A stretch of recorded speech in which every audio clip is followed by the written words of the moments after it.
येणे होय सर्व संसार सुखाचा, किती सुखाचा, न लगे दुःखाचा लेश काही, इतका सुखाचा. वास्तविक संसार सुखही देत नाही डॉक्टर साहेब, दुःखही देत नाही, तो आहे तसाच आहे. पाटलाच्या बैलाचा कासरा पडला रस्त्यात, मंद अंधकार ज्याला संध्याकाळ म्हणू आपण. एक व्यक्ती आला, म्हणला काय उन्हाळा तापला या भागात, जमीन आडवी फाटली, भेग जमिनीला समजून त्याच्यावरून गेला निघून. दुसरा आला, 20 फुटावर थांबला, म्हणला इथं माधव बुवा म्हणत होते जपून जात जा, मोठं जनावर आहे. आज तर रस्त्यावर उभा आहे, हालत सुद्धा नाही, म्हणला तसाच पळत वापस गेला. नंतर 2 मिनिटांना तिसरा आला, म्हणला राजाची स्वारी या रस्त्यानं गेली, कोणाचा तरी अमोल किमतीचा नवरत्नाचा हार तुटून पडला. दृष्टांत संपला. ज्याला कासरा नवरत्नाचा हार वाटला त्याला सुखाचा, साप वाटला त्याला दुःखाचा, आणि भेग आहे असं वाटलं त्याला सुखाचाही नाही दुःखाचाही नाही. म्हणून ज्ञानोबा राय म्हणतात, नेना आणि चतुरा हार निळयाची दुसरा, सर्पत्वे झाला येरा सुखा लागे. तो आहे तसाच आहे. हे नसल पटत तर एका वर्गात 40 विद्यार्थी, 40ही पास झाले. आनंदराव 40ही झाले पास. त्याच्यातलं 20 नंबरचं रडतच आलं. मायबाप म्हणले नापास झाला का रे? नाही. पास झाला ना? हो. मग रडतो का? 19 पोरं पुढे गेले आई, म्हणजे 20वा नंबर आला. 20वा नंबर आला, रडत बसलं. 5च मिनिटांनी शेजारचं आलं, पेढे घ्या पाटील, पाटील पेढे घ्या. बापांना इकडे, हा तुझ्याच वर्गात ना? हा. तुझा नंबर रे बाळा? 21. आता बापाचं डोकं चालले ना, का रे हा तुझ्याच वर्गातला विद्यार्थी 21 नंबर येऊन पेढे वाटून लेका 20 असून रडतो. मला दुःख झालं पप्पा. कशाचं? 19 पोरं पुढे गेल्याचं. तू रे? आनंद झाला पाटील. कशाचा? पठ्ठ्यानं 19 मागं टाकल्याचा. नंबर तिथंच आहे, फक्त हे मागं पाहते ते पुढं. घेतील तयासी सोपे आहे सुख,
एवढं लक्षात घ्या.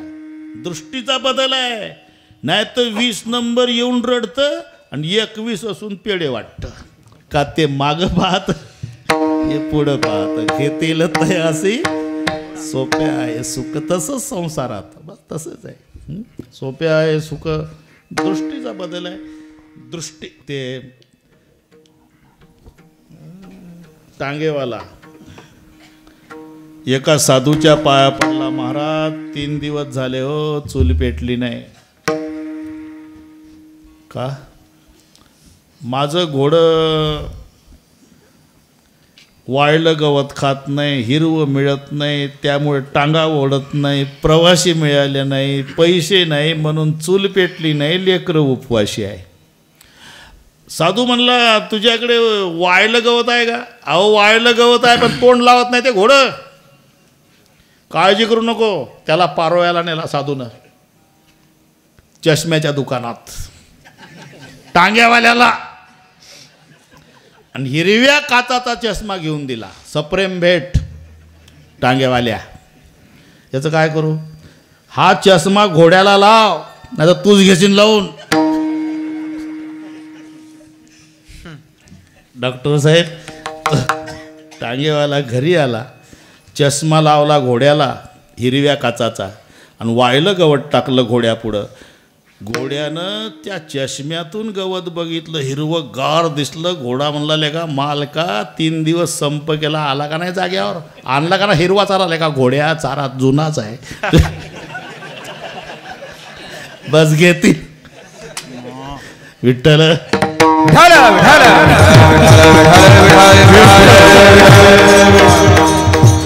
बदल दृष्टीचा आहे. 21 वालं मागं पाहत टाकले 19 पोरं मागं, घ्या पेढे. 20 वालं पुढं पाहत गेले 19 पुढं, बसलं रडत. घेतील तयासी सोपे आहे सुख. थोडंसं रामायणात जातो भाऊ, लगेच बाहेर येतो. 15 मिनिट आहे राजा. थोडंसं. हनुमानजी लंकेत सीतामाईच्या शोधार्थ फिरत होते. सर्व पाठ आहे तुम्हाला. लंकेतल्या घराची रचना अशी होती, बाहेरून मंदिरासारखं वाटायचं म्हणून मंदिर समजून हनुमानजी आत जायचे, पण आत मल्ल युद्ध, मदिरा प्राशन, मौज भक्षण बाहेर यायचे. मंदिर मंदिर प्रतिकरी शोधा, देख जहाता अगणित जोधा. हे लंकेतलं सांगतो. पहाटेपर्यंत फिरले हनुमानजी, सीतामाईचा शोध लागला नाही. पण पहाटे मात्र एक घर असं दिसलं, हरिमंदिरतः भिन्न बनावा. हरीचं मंदिर बाजूला, राहण्याचा निवास वेगळा, भिंतीवर चित्र धनुष्य बाणाचं आणि अंगणात वृंदावन तुळशीचं. मारुतीरायाने पाहिलं लंकेत एकच घर, बिभीषण बाबाचं. पहाटेच्या वेळी रामायुद्ध अंकित ग्रह शोभा वर्णिन जाई, नव तुलसी का रुंदतः देख हर्ष कपिराय, सियावर रामचंद्र की. आनंद हो ना, तिथलं सांगतो मी तुम्हाला, गोड वाटतं पण ते तिथलं सांगतो. आनंद झाला. आनंद होणारच ना. अख्ख्या लंकेमध्ये एकच वृंदावनवालं घर बघितल्यावर काय वाटलं असेल. मी असं विचारतो, 2 मिनिट बाजूला जाऊ. बाजूला म्हणजे इथंच थांबतो मी. पण मुलगा अमेरिकेला आहे आणि तो सारखा आपल्या वडिलाला म्हणतो, वारकरी वडील एकदा तरी अमेरिकेला या बाबा, एकदा तरी अमेरिकेला या. बाप म्हणला तिथं काय आहे रे? विठ्ठलाचं मंदिर आहे का चंद्रभागा आहे? नाही, ते अमेरिका बघायला या बाबा. हो नाही, हो नाही, हो नाही करता करता माधव बापानं होकार दिला. पण अट घातली, येतो भाऊ, पण माझ्या पोशाखातील गुडघ्याच्या वर धोत्र माझं, बाराबंदी, पागोट, ते मोठं चंदन, इथं मुद्रा, 2 माळा तुळशीच्या आणि भगवी पत्ता खांद्यावर राहील. या पोशाखात मी अमेरिकेला येईल. आता तू जर म्हणत असशील पप्पा बरमोडा घाल, काय सांगताय? मला बाबा तुमच्याच पद्धतीनं या. इथल्या मुलांनी बसवून दिलं. 10 तासाचा प्रवास, खांद्यावर पत्ता घेऊनच म्हातारं बसलं विमानात. ते सगळे तांबडे होते लोक विमानातले, ते सगळे याच्याकडेच पाहत होते 10 तास. याचं विठ्ठल विठ्ठल चालू. तिथं गेल्यानंतर मुलगा विमानतळावर घ्यायला आला. मुलगा सात्विक होता, बापाची जाणीव ठेवणारा होता. आणि एवढ्याच विमानतळावरच्या मोठमोठ्या लोकांच्या समोर मुलानं आपल्या जन्मदात्या बापाला साष्टांग दंडवत घातला. गहिवरून गेला बाप, गहिवरून गेला. कवटाळून घेतलं मुलाला. इतक्यात भारतातून म्हणजे महाराष्ट्रातून 1 महिन्यापूर्वी एक वारकरी गेला होता, त्याचा मुलगा सोडायला आला होता आणि तोही या पोशाखात होता. गुडघ्याच्या वर धोत्र, 12 बंदी, पागोट, 2 माळा तुळशीच्या आणि मुद्रा.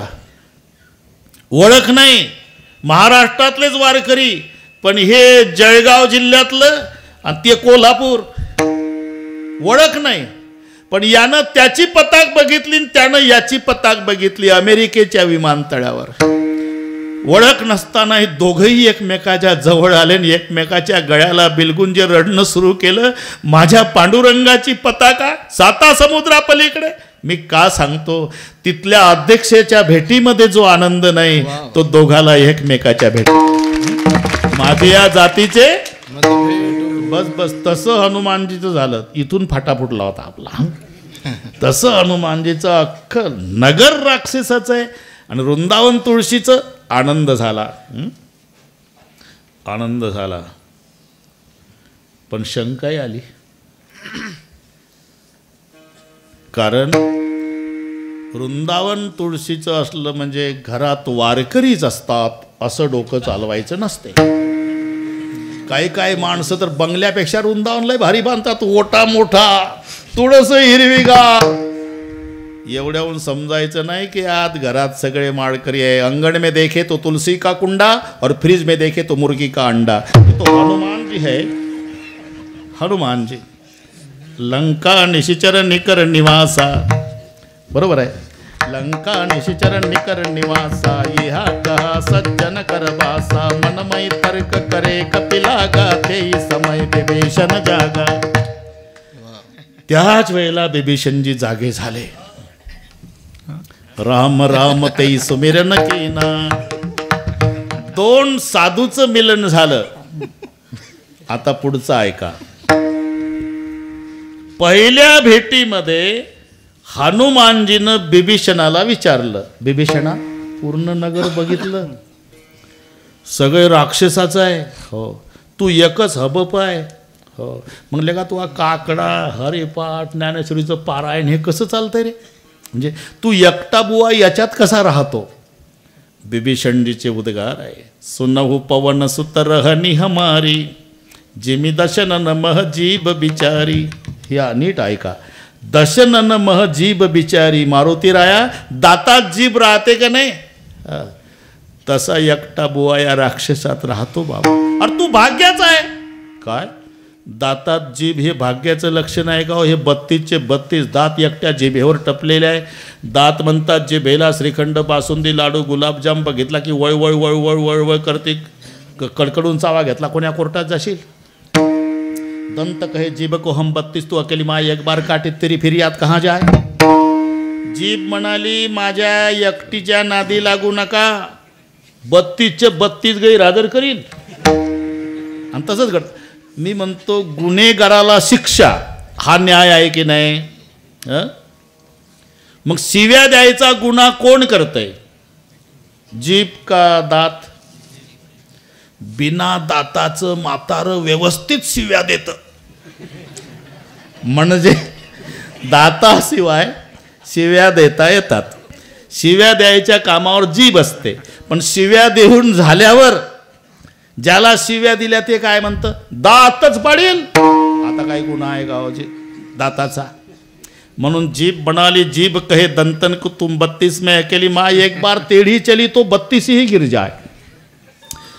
आणि माझं असं राहणं आहे मारुती राया, जिमी दशन जीभ बिचारी. दातामध्ये जिभेचं तसं माझं या राक्षसात बुवाचं. तर तू भाग्याचा आहे. म्हणजे मला हे सांग, जीभ पडती का दात? प्रश्न विचारला हनुमंतानं बिभीषणाला. दात पडते का जीभ पडते? म्हणले नाही दात पडतात भाऊ, जीभ नाही पडत. मग तेच सांगतोय तुला, उद्या माझा राम राक्षस रूपी दात पाडणार आहे आणि माझा जीभ रूपी बिभीषण अख्ख्या लंकेचा राजा होणार आहे. मी का सांगतो? इतके वर्षे स्वतःला दुःखी समजणारा, पण दृष्टी बदलून दिली मारुतीरायाने, एका मिनिटात सुखी झाला. घेतील तयासी सोप्या घेतील तयासी सोप्या घेतील तयासी सोप्या घेतील तयासी सोप्या बोलिले मुखे नारायण बोलिले मुखे नारायण बोलेले मुखे नारायणे नारायणे मुखे बोलिले. कुठं? श्रीमद भगवद्गीतेमध्ये. अर्जुना संसार वाईट नाही, पण कसा करायचा सांगा ना देवा. पद्मपत्र मी वांबसा अंबसा ई व पद्मपत्र, म्हणजे कमळ पाण्यात असते तसा संसार कर, मग तुला अजिबात दुःख होणार नाही. हे कुठं? गीतेत सांगितलं. म्हणून शब्द आहे बोलिले मुखे नारायणे. मग संसार करूनही परमार्थ करता येतो, एवढं सोपं तुम्हाला सांगितलं असतानाही तुम्हाला का पटत नाही? सांगितली सोय करुणा सागरे सांगितली सोय करुणा सागरे सांगितली सोय करुणा सागरे सांगितली सोय करुणा सागरे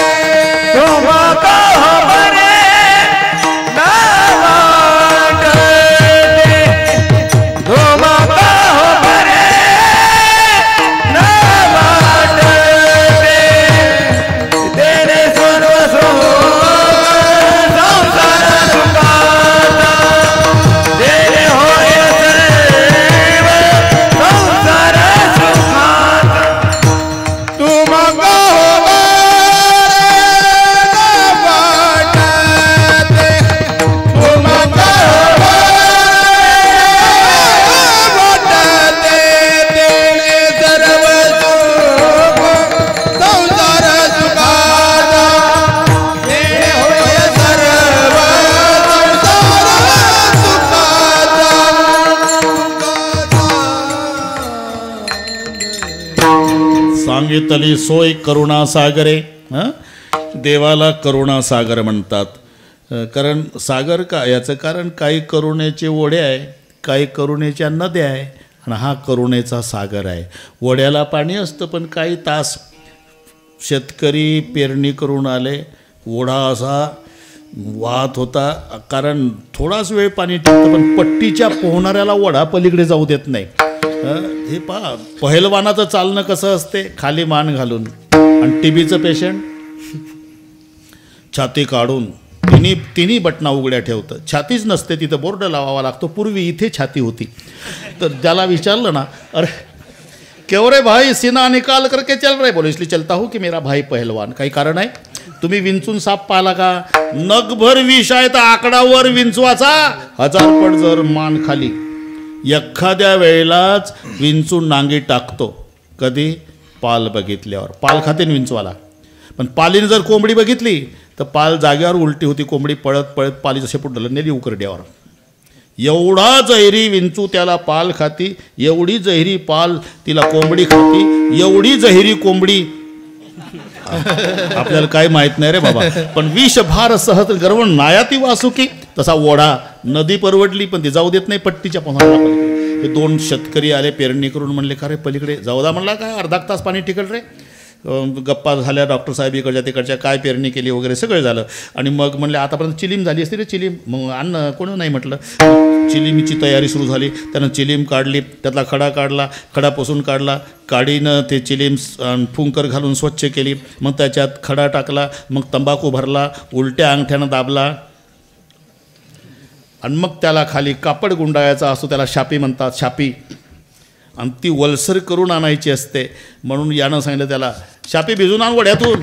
कारण ते वलसर करून पिळून थोडी लावायची. डबल का? जोरात ओढल्यानंतर धूर घशात जाऊ नये, तंबाखू फिल्टर होऊन धूर पोटात जावा म्हणून डबल का गुंडाळतात. Double filter. ते तेव्हापासून. हा गेला न भिजवताच आला. म्हणले शापी भिजवली का नाही? मला थेंब नाही वड्यात, तर भिजव कुठं? हा ओढा. तसं काहीची करुणा ओढ्यासारखी. 2 तास बस असे करुणा 2. पण काहीची करुणा नदीसारखी. नदीमध्ये चढ उतार आहे. पावसाच्या दिवसात नदीचं पाणी वाढतं, आणि उन्हाळ्याच्या दिवसामध्ये कमी होतं. तशी काहीची करुणा श्रावण महिन्यात वाढते आणि भाद्रपदात उतरते. माझं खोटं असेल तर श्रावण महिन्यामध्ये खेड्यातली कोंबडी पहा, मुलाबाळासह सुरक्षित 10-5 पिलं पुढं 10-5 पिलं मागं, मध्ये छाती काढून पुढे पाहते मागे पाहते, मेरा भारत महान. 1 महिना. श्रावण महिना संपला आणि भाद्रपद लागला की उकिरड्यावर एकटी कोंबडी दिसेल. तिला विचारा, कोंबडी काय महाराज, लेकरं गेले आणि श्रावण झाला संपला, आता तुम्ही माझाही नंबर लागतो गणपती उठल्यावर. हे आमची करुणा नदीसारखी श्रावणात वर जाते आणि भाद्रपदात खाली येते. पण समुद्रासारखी करुणा देवाची. कधीही जा, उन्हाळ्यात पावसाळ्यात रात्री दिवसा समुद्र पूर्ण पाण्यानं भरलेला, तसा भगवान पूर्ण करुणेनं भरलेला. सांगितली सोय करुणा सागरे. करुणेचा सागर असणाऱ्या परमात्म्यानं एवढं सोपं सांगितलं तरी तुम्हाला का पटत नाही? तुम्हा काहो बरे न वाटे ते. सोपं सांगितलं, संसार करा, सुखे करावा संसार, परीनं सांडावे दोन्ही वार. दोन्ही वार म्हणजे आषाढी कार्तिकी. हे तुकोबाराने सांगितलं. तुम्ही म्हणता बोलियेले मुखे, हो बोलियेले मुखे देवाने सांगितलं. आषाढी कार्तिकी विसरू नका मज, हे देवाचे उद्गार आहे. सांगत असे गुज पांडुरंग. मग एकंदरी संसार करूनही परमार्थ करता येतो एवढं सोपं सांगणारा भगवान म्हणजे त्यानं जगावर केलेले उपकार आहे. तू का म्हणे तेणे उपकार केला, तू का म्हणे तेणे उपकार